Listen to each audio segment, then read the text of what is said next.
દાહોદ જિલ્લાના સંજેલી તાલુકામાં આવેલ ભીતફળિયામાં પીછોડા ગામે ગુરુ ગોવિંદ ચોક ખાતે પરમ પૂજ્ય ગોવિંદ ગુરુની પ્રતિમા અનાવરણ કાર્યક્રમ તેમજ ચિંતન શિબિર કાર્યક્રમ આદિવાસી સમાજના પરિવાર દ્વારા આયોજન કરવામાં આવ્યું હતું। તેમાં ડેડિયાપાડાના ધારાસભ્ય અને આદિવાસી મસીહા ચૈતર વસાવાની શાનદાર એન્ટ્રી જોવા મળી હતી। પ્રાપ્ત માહિતી અનુસાર સંજેલી તાલુકામાં આવેલ ભીતફળિયા પીછોડા ગુરુ ગોવિંદ ચોક ખાતે પરમ પૂજ્ય ગોવિંદ ગુરુ પ્રતિમા અનાવરણ કાર્યક્રમ યોજવામાં આવ્યો હતો। જિલ્લા તાલુકા તેમજ સંજેલી તાલુકાના જુદા જુદા ગ્રામ્ય વિસ્તારોમાંથી આદિવાસી ભાઈઓ બહેનો તેમજ યુવાનો મોટી સંખ્યામાં ઉપસ્થિત રહ્યા હતા। આ ચિંતન શિબિરમાં ડેડિયાપાડાના ધારાસભ્ય અને આદિવાસી મસીહા અને આદિવાસીઓનો આવાજ ચૈતર વસાવાએ જણાવ્યું હતું કે મૂળ માલિક વિશે સમજણ આપી જમીનો સાચવવા જનજાગૃતિ સંપ સભા માલઘટ અને ગુરુ ગોવિંદના સંપનાને સરકાર કરવા વિનંતી કરી ભીલ પ્રદેશ બનાવવા હાંકલ કરી સંવિધાન અધિકારો મણિપુરની ઘટનાની માહિતી આપી આવનાર સમયમાં લડવા તૈયાર રહીશું। જ્યાં જ્યાં આદિવાસી સમાજની હાંકલ પડે ત્યાં આવવા ખાતરી આપી અને રાજ્ય કક્ષાના મંત્રી બચુભાઈ ખાબડ દ્વારા આદિવાસીને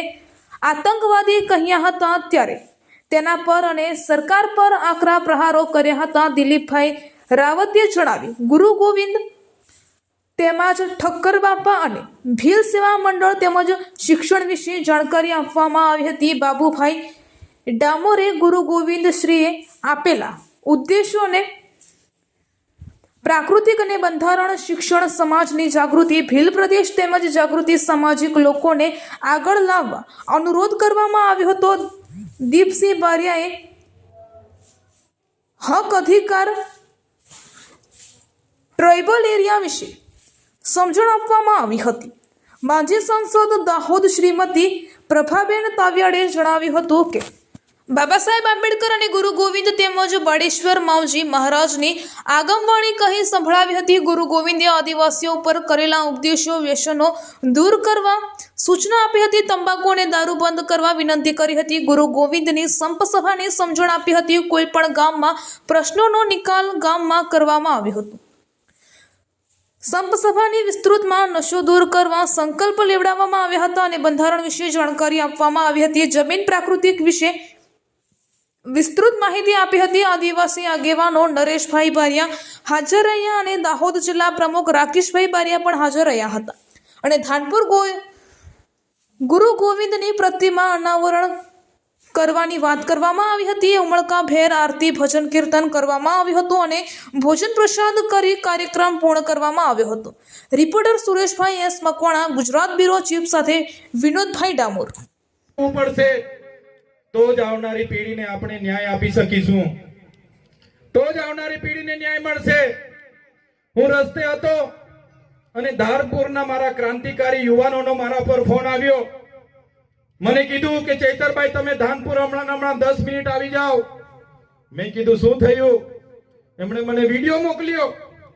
ત્યારે આપણા જ સમાજમાંથી આવતા મંત્રી શ્રી બચુભાઈ ખાબડે આપણા લોકોને કીધું કે અહીંયા મૂર્તિ ગુરુ ગોવિંદજીની ની મૂકવાની, તમે અહીંયા કેમ આતંકવાદી પ્રવૃત્તિ કરવા માંગો છો?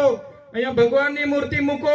ત્યારે મંત્રીશ્રીને પણ અમે કહેવા માંગીએ છીએ આ તમારું મનરેગા નથી, આ તમારું ગુજરાત નથી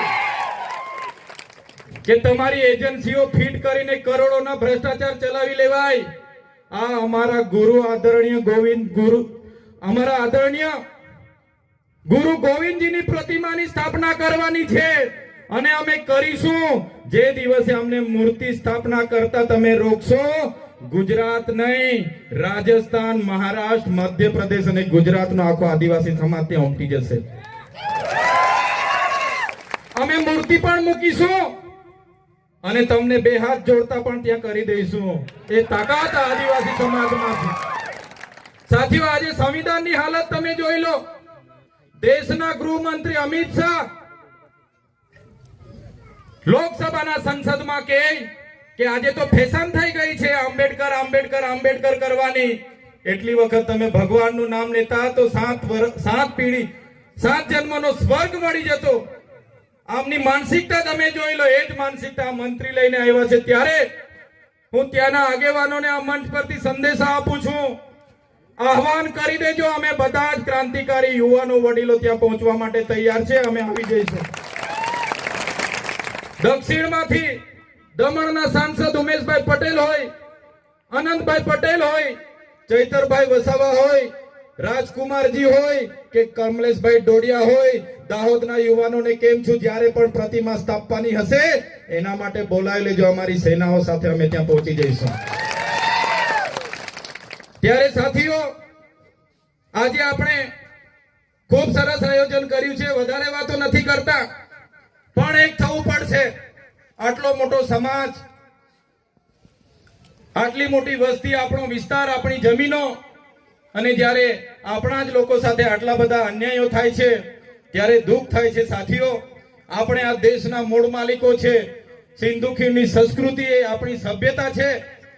જ્યારે આ સંસ્કૃતિ આ પૃથ્વી પર જ્યારે કોઈ નહોતું તે વખતનો આદિ અનાદિકાળથી આપણે વસનારા આદિવાસીઓ છે. ધર્મપૂર્વી આપણી સંસ્કૃતિ છે. આ સંસ્કૃતિ, સભ્યતા આપણે બચાવવી પડશે. સાથીઓ, જ્યાં પણ જરૂર લાગશે, આજે અમે અહીંયા આમંત્રણ મળીને આવ્યા છે. અમે કોઈ પાર્ટીના ધારાસભ્ય તરીકે નથી આવ્યા, અમે આદિવાસી સમાજના ધારાસભ્ય તરીકે આવ્યા છે. આદિવાસી બચાવવાની કોઈ પણ ઝુંબેશ હશે ત્યાં અમારું આમંત્રણ હશે, અમે પહોંચી જઈશું. એ સંદેશા સાથે ઘણા સાથી મિત્રો, સાથી આગેવાનો, કોઈ પણ પક્ષ પાર્ટીના હોય પણ બધા જ અહીંયા ઉપસ્થિત થયેલા છે. ત્યારે ફરી એકવાર બધાનો આભાર માનું છું. આયોજન સમિતિનો પણ આભાર માનું છું. આજના આ કાર્યક્રમમાં અમને બધાને આમંત્રિત કર્યા, અમને સન્માનિત કર્યા અને બે વાત મૂકવાની જે તક આપી છે, ત્યારે તમામ સાથીઓનો આભાર માનીને મારી વાણીને હું વિરામ આપું છું. જય આદિવાસી, જય જોહાર, જય ભીલ પ્રદેશ. આવા રોજ ષડયંત્ર ચાલી રહ્યા છે. આને ક્યાં સુધી આપણે ચલાવવાના? કેટલું બેઠવાનું આપણે? એના માટે રાજકીય પ્રતિનિધિત્વ જવાબદાર છે.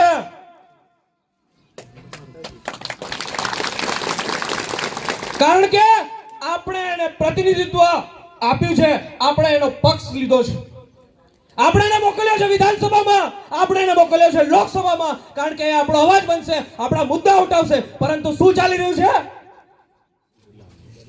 ગુલામી. અરે કેટલી ગુલામી કરશો? આટલી ગુલામી કરશો મારા નેતાઓ તો તમારી માનું દૂધનું ધાવણ લાગી જાય.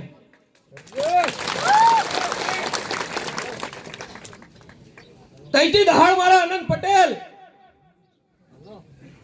વાંસદા, આ બાજુ ડેડિયાપાડા ચેતરભાઈ વસાવા, આ બાજુ રાજસ્થાનમાં રાજકુમાર રોજ, આ બાજુ મધ્યપ્રદેશમાં કમલેશ્વર ડોડિયા.